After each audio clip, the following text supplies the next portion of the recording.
Hey guys, welcome to our Monday night team call. I'm Kelsey and I'm really excited to be sharing with you guys tonight one of the Quote of the Day show episodes that I recently listened to. And typically when I listen to Quote of the Day show, it's not the speaker that catches my eye, it's the actual quote. So I'm gonna tell you guys what the quote was before I tell you who the speaker was, unless you already saw it or listened to it, then you know. But the quote was, you don't need to write this down, mediocre people don't like high achievers, and high achievers don't like mediocre people. And when I saw that quote, I was like, oh my gosh, because I'm a high achiever. And whenever I'm on I think like my soccer teams, when I've been a player, and when you work so hard as a player on the team, and then other people don't work as hard as you, or they slack off in practice or whatever the case, it makes your job as a teammate so much harder. So that's why this quote caught my eye. And this quote is from Coach Saban, who, if you don't know, is the head coach for the University of Alabama football team, which a lot of people hate Alabama. Unless you're a Bama fan, you typically hate on them. I learned when I moved to Florida that college football is God in the South, and everyone worships their team and coach, and like everyone hates certain people, which growing up in Iowa, like, yeah, people love the Hawkeyes or you love the Cyclones or whatever, but it's like another level down here. So a lot of people hate Bama. And he talks about at the beginning of this episode that a lot of people hate on his organization because they recruit the best players or they recruit the best coaching staff. And it's just not fair that they get all these players. And kind of to the point that, well, yeah, when you're good at relationship building and you're good at running a team and you are a high achiever and you require a high output from those that are around you, yes, of course, you're going to get to work with the best people because that's who you're attracting. So that being said, we're going to go through just this little process that he talked about. And it was crazy. He gave some insane examples that I'm going to kind of summarize for you guys. But he said, basically, if you want to be successful, there are 3 parts to it. So I'm going to give you the 3, and then we're going to work through two of the 3. So the first thing that you need if you want to be successful is a vision or a goal, something that you want to achieve. You have to have that. And that could be anything in life. It could be, wanting to get another degree. It could be wanting to quit your job and stay home and work from home. It could be wanting to get out of debt. It could be wanting to eat healthier. It could be wanting to lose 20 pounds. Whatever your vision is or goal, you have to start with that. And he says most people have no problem setting a goal or making a vision. Some people it's harder, but he said most people, if you ask them like, oh, what do you want to do with your life? Or what are you working on? Or why do you want to do that? They can tell you they have this vision. Step 2 is the process. And he gave the example of somebody that wants to lose 20 pounds. He said, if you want to lose 20 pounds, that's your vision. There are a million resources out there for a process to lose 20 pounds. You just Google it, right? Like there's a million ways to figure out how to lose 20 pounds. You go to the gym, you eat healthier, you work on that every day. There's a process. And number 3, she said, here's the big disconnect. 1 and 2, people have no problem. Number 3 is where everybody just like falls off the wagon and they're never able to achieve their vision, because number 3 is discipline. He said you have to have the discipline to see that process through every single day. You can't just do it sometimes or it won't work. And again, being a college football coach, he references, practices and drills and all this kind of stuff, that if your team doesn't show up every day, then they're not going to be able to achieve their vision or their goal. So one thing that I want you guys to think about, and you can summarize it, or it can be, bullet points or just one note or one word. But when you think about, in terms of we're going to narrow it down here. I'm not just going to say, what's your vision in your life? Because that would take too long. So if you're thinking specifically about your health and fitness journey or your coaching business, your coaching life, can you think of one or two visions that you have for that? This does not have to be like a short term. This can be a long term. This can be an end goal. This is a vision. Maybe it's that you want to be able to make enough money to take your family on an awesome vacation somewhere. Maybe it's that you want to use your paychecks to get out of debt. Maybe it's that you want to stay committed to this health and fitness program so that you can lose 15 pounds and inspire other people. Maybe it's that you want to build a team of 25 coaches. It can be anything. Think about a vision that you currently have for your team. And this could be more in depth, obviously. So if you want to spend more time kind of digging into that, I totally encourage you guys to do that. But this is specifically for you, your vision for you. So while you're thinking about that, he said that aside from discipline being difficult for a lot of people, because that has to do with your mindset, he said the other place that people get caught up, this isn't like one of the three things, this is just like another point. He said is you have to be able to separate your vision from your circumstance. And this is where I was like this makes so much sense. So I'm going to give you two examples, and then I want you to think about your circumstance. So separating your vision from your circumstance. He gave an example of this college coach, some other coach or NFL coach, something. And he said this coach, like at the beginning of the season, he got cancer, this terminal type of cancer. He couldn't coach the whole season, and then his team made the playoffs, and he gave this super inspirational talk in the locker room. And he told his team, among other things, that he wants to get better because he has these young daughters, and he wants to be able to dance with them at their weddings. That's his vision. His circumstance is that he has cancer and he might die. So you have to be able to separate the vision from the circumstance. Another example he gave is when his team shows up to a game in like a cold weather state. Their vision is they want to play well and they want to win the game. The circumstance is it's freezing cold and they don't want to be outside and they're not used to playing in cold weather. And you have to be able to separate those things. So I want you to think about for a minute, you have your vision. What, phrase or words kind of define your circumstance of where you're at right now. So however you want to define that is totally up to you. You could define it by your career or your relationship status or your financial situation. What is your circumstance? I want you to think about that for a minute. So your real life, your right now circumstance. And this doesn't have to be negative. Obviously, I gave the cancer and cold weather examples, but your circumstance does not have to be a negative one.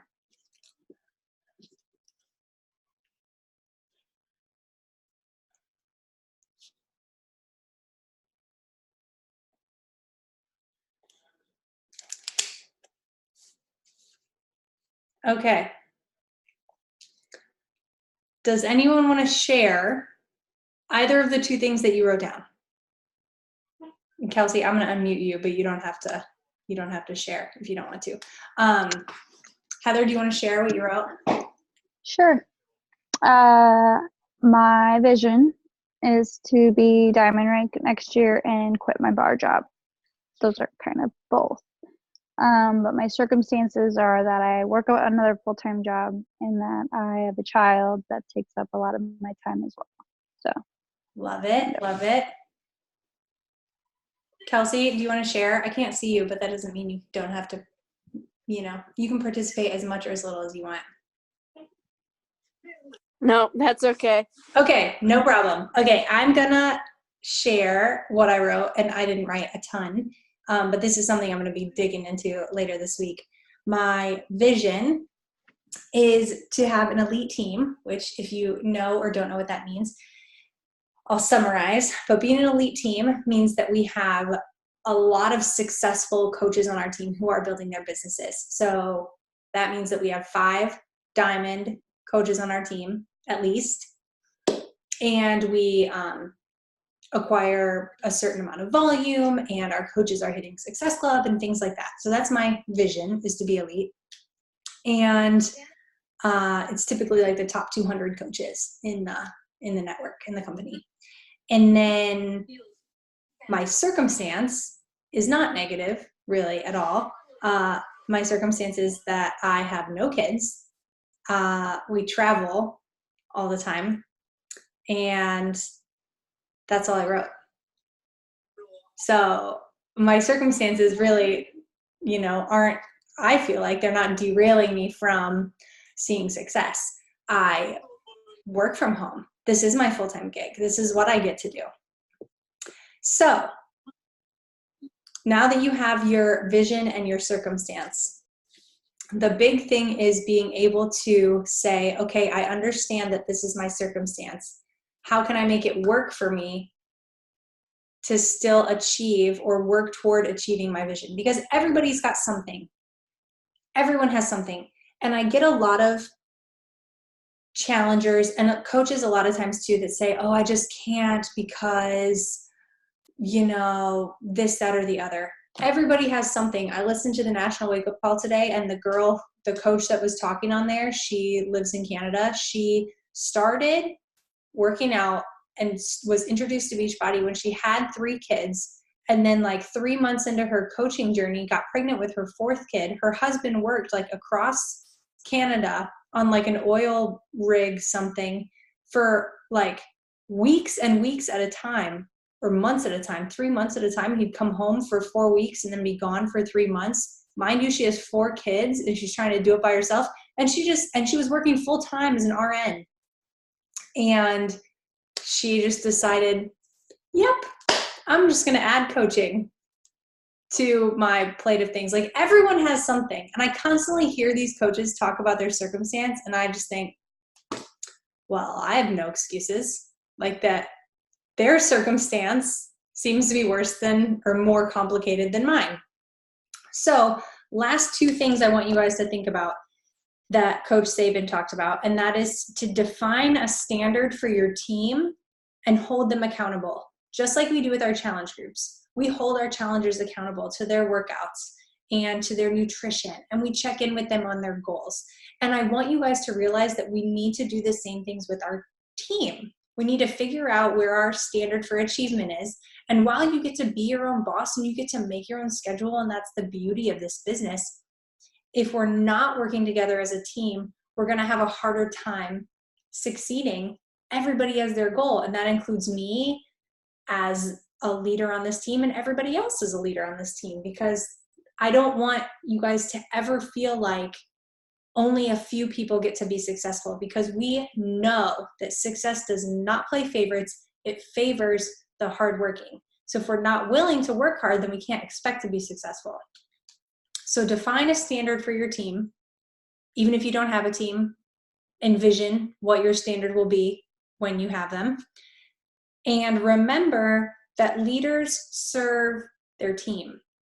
So you can't just expect people on your team to be high achievers if you're not willing to help them along the way, if you're not willing to help them with the resources that they need, or you're not willing to answer their questions, or you're not willing to check in and see how they're doing and make sure that if there's something that they're going through that you remember was hard but you figured out. Being a leader means serving your team. So keep that in mind as well. But that was it. That's all I have. Do you guys have any questions or comments or anything?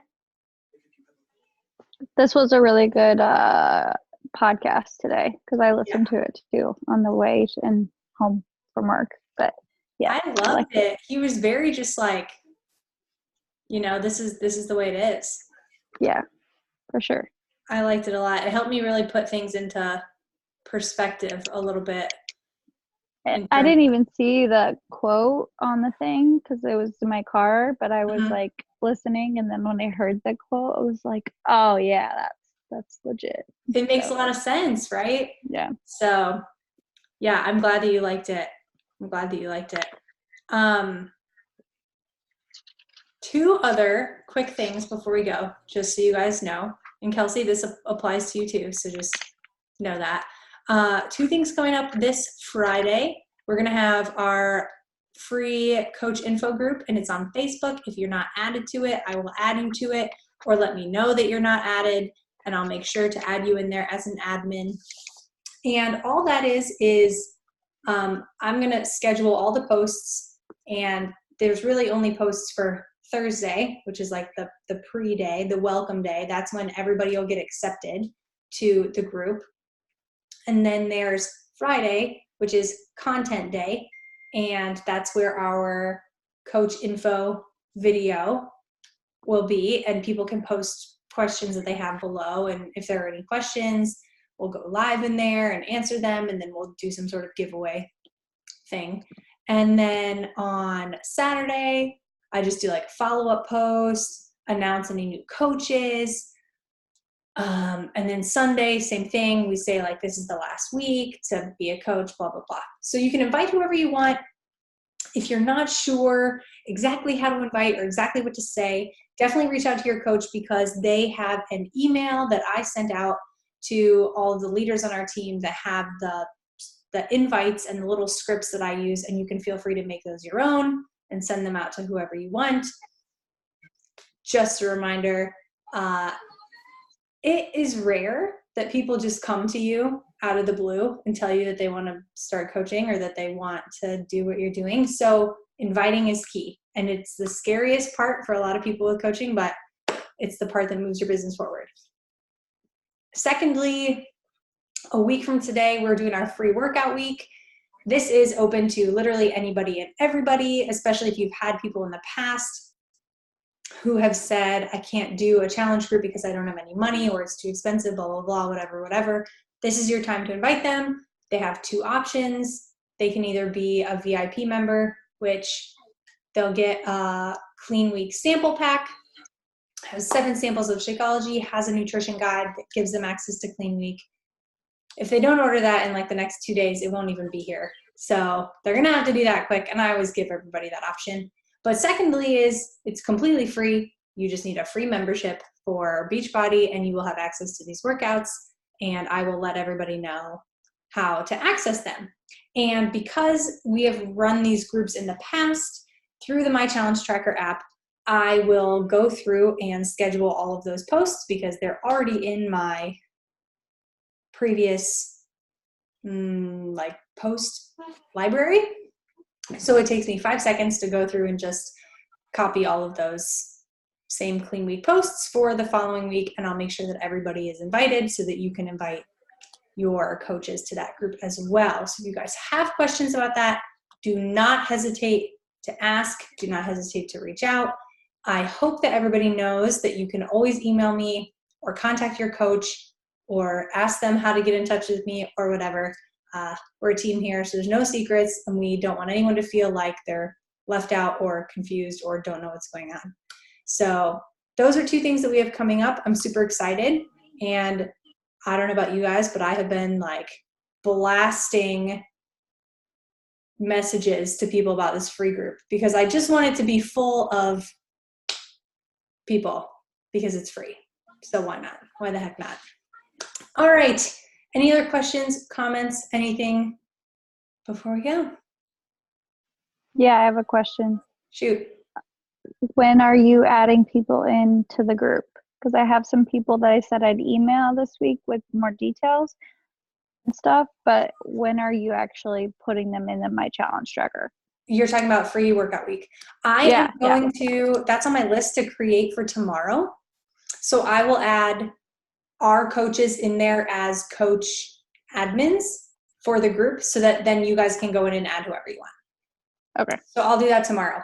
Because I just started sending out my Clean Week emails that said, like, let me know if you want, you know, VIP or regular.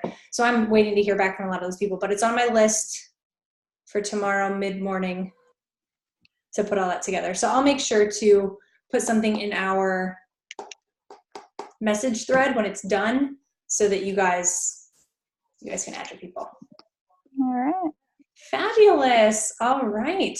Well, Kelsey, I'm so glad that you hopped on. Zoom calls we typically have every Monday. Sometimes they've been few and far between because scheduling is crazy, but we should be back to normal now, at least for a while. So I'm so glad that you hopped on and figured it out. A lot of times people's first time with Zoom, they can't figure it out, but you did. So I'm proud of you. Thank you. All right, you guys. Thank you so much for hopping on, and I hope that you have a fabulous week, and I'll see you guys soon. See you.